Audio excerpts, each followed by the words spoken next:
देखिए, one nation one election जो है वो एक तरह से अच्छा है। जैसे 2024 में ईवीएम हम लगाते ही हैं, क्या है कि वहीं 2 ईवीएम लगा दे, एक ही बार में खर्च खत्म हो जाएगा। बट इसका ना एक लंबा टाइम पे दिक्कत क्या आता है ना, केंद्र सरकार वन नेशन वन इलेक्शन किसके नेतृत्व में बनाया गया है?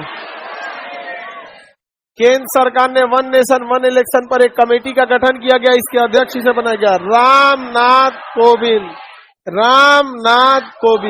समझ में आ गया? ये कमेटी रिपोर्ट गृह मंत्रालय को देगी।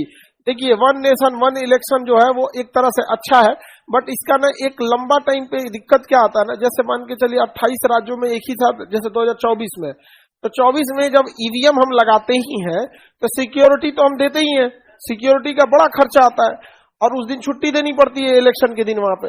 तो होता क्या है कि वहीं 2 ईवीएम लगा दे कि भैया इस वाले पे आप सेलेक्ट कर लीजिएगा प्रधानमंत्री यानी लोकसभा का, और इस वाले पे मुख्यमंत्री के लिए विधानसभा का। एक ही बार में खर्च खत्म हो जाएगा, नहीं खत्म हो जाएगा, एक ही बार में खत्म हो जाएगा। तो ये अच्छा रहता है, कॉस्ट इफेक्टिव रहता है। लेकिन जैसे मान के चलिए कि सबका वन नेशन वन इलेक्शन हो गया, लेकिन कई बार ऐसा होता है कि 28 राज्य जो हैं उनमें कुछ राज्य में आपातकाल लागू हो जाता है या सरकार समय से पहले ही गिर जाती है, जिसे मिड टर्म इलेक्शन कहा जाता है। सपोज कि बिहार में सरकार मिड टर्म इलेक्शन में चली गई, अब बताइए, अब ये बीच में कोई ना कोई इलेक्शन होगा, 3 साल तक तो इसके पास टाइम है, और वो बीच में अगर इलेक्शन हो जाता है तो ये तो ट्रैक से हट गया, ट्रैक से हट गया कि नहीं हट गया?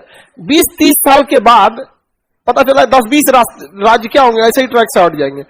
हुए थे वन नेशन वन इलेक्शन के तहत, लेकिन बीच में सरकार गिरी, बीच में आई तो 6 महीना आगे, 1 साल आगे, 6 ऐसे करते करते हो गया यहाँ पे। तो इसमें संविधान में एक संशोधन तब डालना पड़ेगा कि अगर वन नेशन वन इलेक्शन करा रहे हैं और किसी की सरकार अगर गिर जाती है, तो अगर कोई सरकार आ रही है तो बचे हुए कार्यकाल के लिए आए। तो ये बहुत बड़ा संशोधन जाएगा, क्योंकि इस संशोधन से राज्य सरकार प्रभावित होंगे, और जिस संशोधन से राज्य सरकार प्रभावित होते हैं उसमें आधे से अधिक राज्यों की सहमति आवश्यक है। हालांकि केंद्र सरकार बहुत सारे राज्यों में दोबारा आ गई, जैसे मध्य प्रदेश में आ गई, राजस्थान में आ गई, मध्य प्रदेश में तो पहले से थी, छत्तीसगढ़ और राजस्थान में दोबारा आ गई। समझ में आ गई कि नहीं? तो उसे आधे से ज्यादा राज्यों को राजी कराने में कोई दिक्कत नहीं होता है। समझ में आ गया कि नहीं आ गया? बाकी इधर उधर राज्य भी अपना संपर्क बनाए रहते हैं सब केंद्र सरकार से। बहुत सारे राज्य केंद्र से उलझना नहीं चाहते हैं, क्योंकि फिर केंद्र उलझाएगी तो केंद्र के पास पावर ज्यादा है, सीबीआई है, ईडी है, इनकम टैक्स है, और कौन सी है वो नया घूम रहा है, नहीं समझा? बहुत सारी चीजें हो जाती है।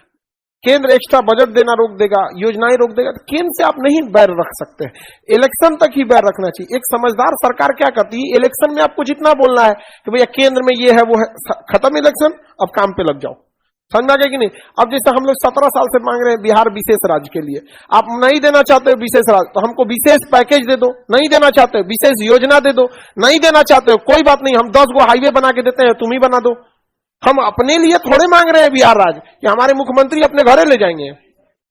वो 17 साल से छुट्टी ना लिए हुए हैं।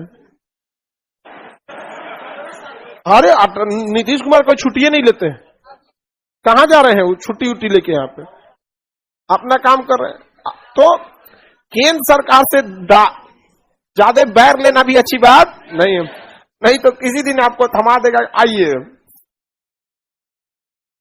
सीबीआई, ईडी, ये लोग बुला लेते हैं, इनकम टैक्स वगैरह, बड़े बड़े सेलिब्रिटी लोग को बुला लेता है।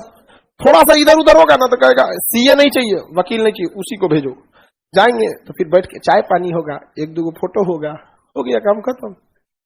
बॉलीवुड की हीरो हीरोइन कम परेशान है सब सरकारी तंत्र से, क्योंकि इन देखिए एक अधिकारी का पब्लिक लाइफ नहीं होता है, उसका डिपार्टमेंटल लाइफ होता है। लेकिन अगर किसी सेलिब्रिटी को अगर बुला ले कोई जांच के लिए, तो हमारी मीडिया तो जान मार दे।